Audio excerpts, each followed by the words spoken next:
What's up, everybody? This is Fred Richani of TSC News. Breaking news live stream.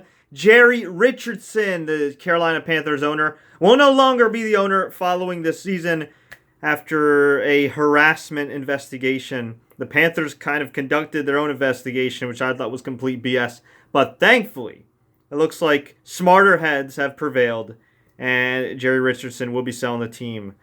Sports Illustrated uncovered some of these harassment claims. They're pretty terrible. Sexual harassment, verbal harassment, use of a racial slur. If you want to find out more about it, I suggest going to sportsillustrated.com. They did a tremendous job. At the moment right now, I'm watching a WWE Clash pay-per-view. I'm about to do the recap in a couple hours, but had to talk about this news because it is huge.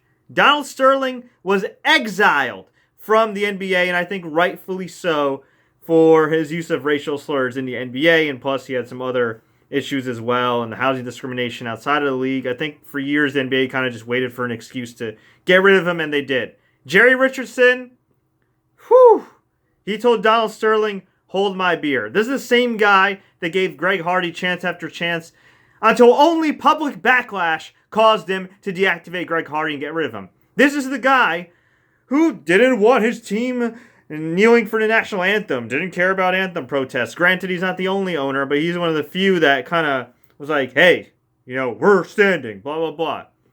And it's funny. We a lot of people try to hold these owners in high regard. Yet, meanwhile, Jimmy Haslam has a winless team and at some point was investigated by FBI. Jerry Jones has his own transgressions. Bob McNair referring to his players as inmates.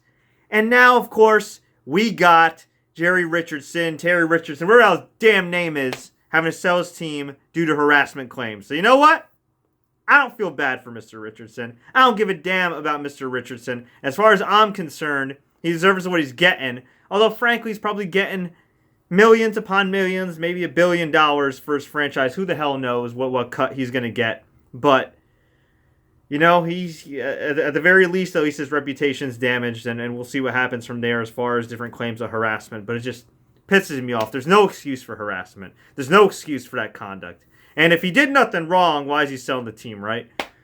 But folks, I want to hear from you. If you're a Panthers fan, what do you think about this revelation? Are you pissed off? Are you excited? Let me know. Leave a comment below. Tweet us, Facebook us. Do what you got to do. If you enjoyed this live update, please like, share, take care. Don't forget to subscribe. Stay tuned for our WWE Clash recap and more football news. And don't forget to enable notifications.